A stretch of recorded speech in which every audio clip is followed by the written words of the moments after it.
Hello everyone and welcome back to another AFK journey video. In this video we have a very exciting team to cover using 3 Celestial Hypergene heroes to get the maximum score you can get in this Lone Gaze Dream Realm boss. Splash ran this team and got 41 billion damage, and to put things into perspective, we're ranked 2 on the server right now and most people have attacked. And honestly, over 32 billion damage in Lone Gaze is a very respectable score. And 41 billion is so much higher than that. Svoko, who is the rank 2 in our district, also used the same team lineup, just with like lower ascension of the heroes. So both of them got a very high score thanks to this team. And it is going to show that Talene is going to be a meta game hero for the Dream Realm bosses, as well as for PvP. We already knew she was going to be good in PvP. So the team is just crazy because it's actually replaced OD as a damage dealer in this Lone Gaze boss. We always thought he was the best damage dealer for the Lone Gaze, but this team is going to be better if you have all of these heroes built up. But if you don't, then OD can still work like in place of Talene. Okay, so let's take a look at the stats here. The damage chart shows that Friesto actually topped the charts of damage, but Scarlita and Talene did almost the same amount of damage, close to 10 billion, and Smokey of course is dealing a lot of damage as well. And there's not even a Rainier in this team. Like, if you would have told me 1 or 2 months ago that the optimal Dream Realm team will be 3 Celestial Hypergeans without Rainier on it, you would never have believed that, because Rainier was really the only Celestial Hypergean useful in Dream Realm, and now all of them have kind of become pretty useful, the new ones that have been released. Friesto and Talene and Scarlita because of her seasonal skill. So looking at the formation, the main Friesto is going to be on the left, and the right Friesto is going to have the illusion, because you want the Crimson Contract damage reduction on the Scarlita, so that because she's in the front line she can sometimes get killed by the Lone Gaze boss, so you want her to have the damage reduction. And you don't want the damage reduction on Talene. You want Talene getting as much energy as possible so she can cast her ultimate quickly, because that is a massive source of damage. Basically, she loses her own HP and she converts that into damage dealt on the enemies, and here that being the boss. You still have to run Coco. It's funny because you have these 3 really highly ascended Celestial Hypergene heroes, but we have Coco here too, who's an A-level hero, support hero, but she's still needed for Lone Gaze to protect your team, because she is the best way of preventing the boss from killing one of your heroes. And when one of your heroes dies and is actually killed, then he will gain defense boost and also haste boost, and you don't want that to happen. Smokey for the haste and attack buff, and also the massive damage that Smokey contributes himself. He is a key hero in almost every Dream Realm boss. Wherever he cannot be interrupted, he is going to be one of the best options to run. And yeah, so without further ado, let's go ahead and check out the replay. We'll set it to 1 time speed because it's automatically at, okay, not at 3 times speed because we already watched. So the boss jumps in, Friesto and his illusion, left and right. Talene will cast her ultimate. With only 10 seconds of the match happened so far, she gets to cast her ultimate, dealing the blazing damage, and also reducing her own health, which will also provide healing for your team. So in the back, Talene is still using her ultimate, and she will it keeps channeling until she goes down. And after her energy is depleted, like here, she's just gonna lose 25% of her health each tick. And Smokey's just restoring that. So she's actually not dying. She's still casting the ultimate. She's just sitting there casting the ultimate, dealing her massive damage to the boss. And this is how she's able to get off the 9 billion damage throughout the fight. It's really funny to watch Scarlita. She's kind of like a turret. Okay, so Coco is gonna ultimate protect the team. Scarlita is dealing true damage as well in the front. Already at over 30 billion damage, which we hope on like my team I can get there with even like 10 seconds left on the clock. But there's still 40 seconds left. It was a little bit close on the hero in the back. Smokey almost died, so there can be some RNG involved in this, because we don't have like Thorin, for example, to protect your backline most heroes, so you just need to out-sustain it with the heals and also the Coco protection. Friesto also, him and his illusion can reduce the haste of the boss, which is useful. It reduces the damage output of the boss. And also their paralyzing venom can do HP, boss HP dependent damage.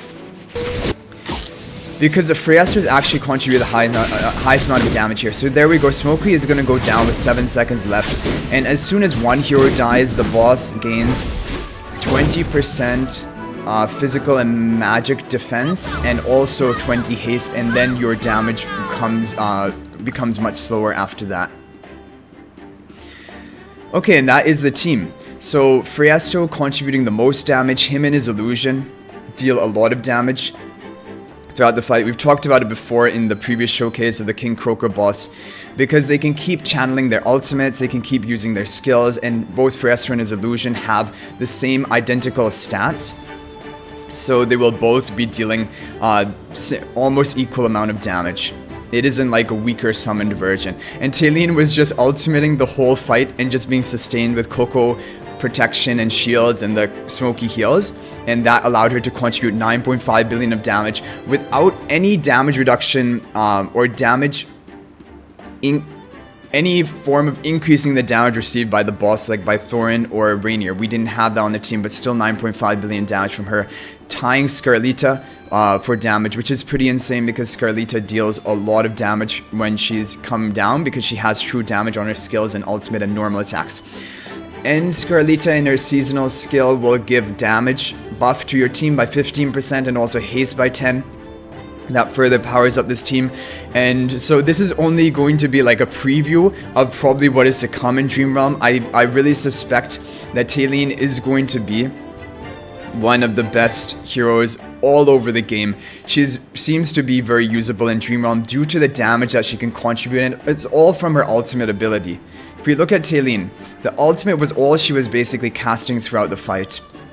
I think the passives and the maybe even actives of other skills can go off while you're casting the ultimate, but for the most part it is this ability, and this will consume her maximum HP and her energy. Oh, at maximum rank is 12.5% and 250 energy. In the skill video description it was 200 energy and 10% maximum HP.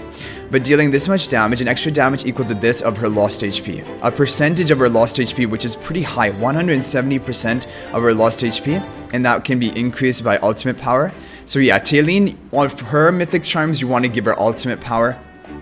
Definitely if you're using her as a damage dealer for this boss. And then after her energy runs out, she's going to be consuming 20% HP for a second, but still that was not enough for her to even die, I think, once that fight. So overall, very insane team. And yeah, honestly, now Talene becomes a priority for sure for your stargazing tickets and also your guild coins. Probably you want to get her to Mythic Plus. So before we go into Talene's skills a bit further, which I want to do, I just want to show you some team options you can be running here. So for example, a very good team, which a lot of people use, and even they use to get a higher score than I did, we're almost 33 billion, but I think that takes a lot of RNG, is going to be a team like this, where you have Rainier, you have the Coco and the Smoky, and you have Thorin protecting the Rainier. This is probably the best Rainier team you can be running in Lone Gaze. If you don't have Rainier, then you probably want to run something like Shakir or Kruger. I think I tested it with Kruger and it did a little bit better. So I would probably recommend this team instead of Shakir. It does really well as well. Evocation spell is the best because it gives you crit and attack, and it also gives you the survivability and attack buffs and haste. So evocation spell is really what is used in a lot of the Dream Realm bosses for the top teams. And those are basically the teams. If you're very early game, you still want to run these 4 heroes, but you could even run another form of protection. I don't know what it would be, maybe Lucius, because then you can have more shielding. But again, I think you could probably just run Kruger here and do pretty well. Or you could run Cecia, but Cecia is not great.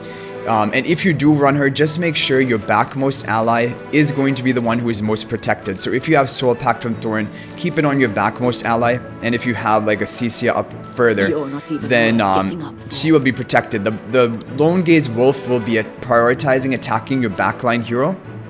And so you want him to be protected. And then Cecia is going to be pretty safe from damage. But this is a very early game team you can run. And even then, probably still Kruger would be a pretty good option. But now let's take a look at Talene's skills, because I want to talk about her Mythic Plus will stack up to 3 times when you unlock the Mythic Plus. But the revival onto the carrier, which it comes at the level 4 exclusive skill, which is plus 15 level of the exclusive equipment. Because when Power of Renewal reaches the maximum number of stacks and his carrier is defeated, all stacks will be consumed to transform the carrier into a ball of flame. Carrier will then resurrect in 3 seconds with 50% of their max HP. Before you get her to plus 15 exclusive equipment, she won't have that ability, and it will just basically be deal 50% of their attack, of the carrier's attack per second to adjacent enemies, and restore HP equal to 25% of the damage out, which is good. Definitely that is a very useful effect, and it can heal up your tank and provide a more survivability and damage by quite a lot. And every time the carrier is healed by an amount equal to 500% of their attack, a kindling will be generated next to them to permanently enhance Talene's Power of Renewal, increasing his damage out by 50% for up to 3 stacks.